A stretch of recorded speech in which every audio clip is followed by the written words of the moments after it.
moving to another country starts with getting rid of the life you already have. And paperwork. A ridiculous amount of paperwork. Last night we had a stack of papers to sign for a bank account in Portugal. Sam just called and we need to sign a few more. So she's at work. I'm going to meet her halfway and get these things signed because she wants to get them sent off today.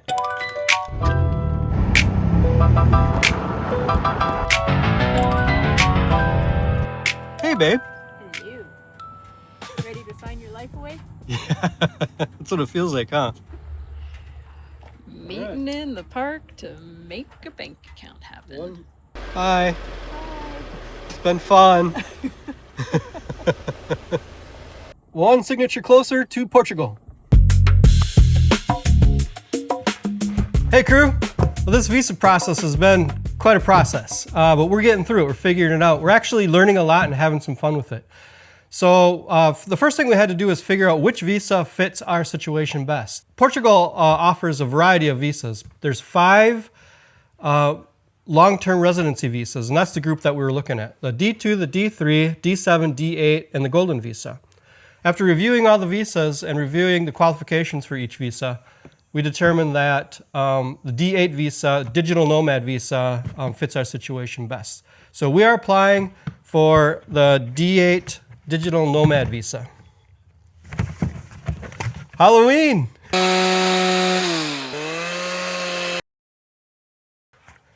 Once we figured out what visa we needed, we had to get an NIF number. An NIF number is very similar to a Social Security number in the US. NIF number is a tax identification number, and you need it for many things over there. It'd be really hard to operate without one. So if you go over on a visa or long-term stay, you have to have an NIF number. You need one to open up a bank account, to rent an apartment, to buy property, even to order utility services. An NIF number is required. Sam and I both have our NIF numbers now. We each had to get our own separate NIF number. Fishing gear, anybody? I got piles of it. Once we got our NIF numbers, we had to open up a bank account. If you're going over on a visa, a bank account is required, and you need NIF numbers to open up that bank account. So now Sam and I have an open bank account in Portugal. That feels completely strange and odd to have a bank account in Portugal. After we got our bank account open, which took an incredible amount of signatures, it felt like we were buying a home, we had to order an FBI background check. So we ordered our FBI background report, which requires fingerprints.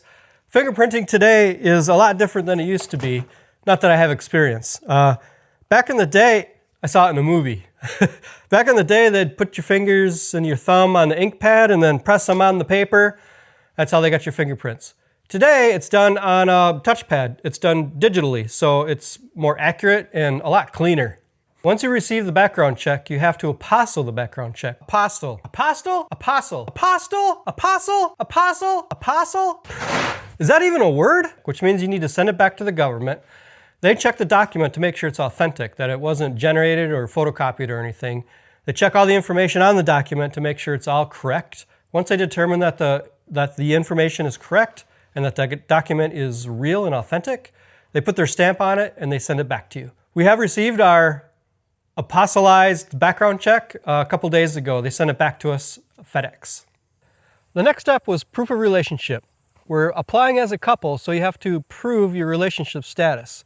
They want proof of 2 years or longer that you are a bona fide couple and that you've been cohabitating for at least 2 or more years. So we dug out all our information to prove our relationship. We've been together for 11 years already. Isn't that crazy? 11 years!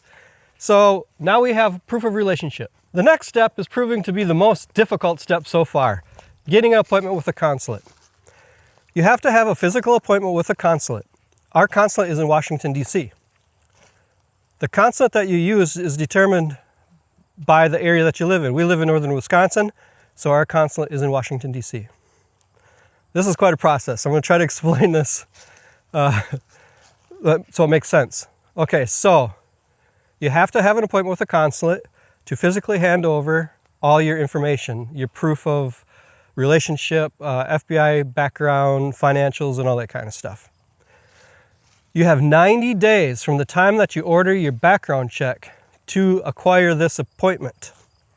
If you go over the 90 days, your background check is null and void and you have to reorder it, have it reapostillized, and pay all the fees again.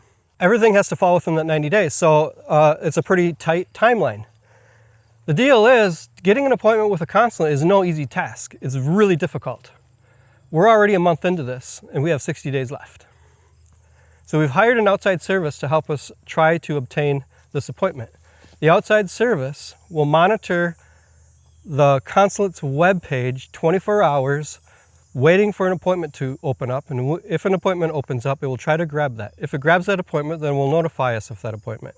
There's some pros and cons to this. The pro is Sam and I won't have to sit in front of a computer 24 hours a day waiting for an appointment to open up and hopefully being able to grab that. The con is we are stuck with whatever appointment the service can grab. So if it grabs an appointment next week, that's our appointment. We have to take that. Here's the other deal. Even though we are applying as a couple, you have to have separate appointments at the consulate.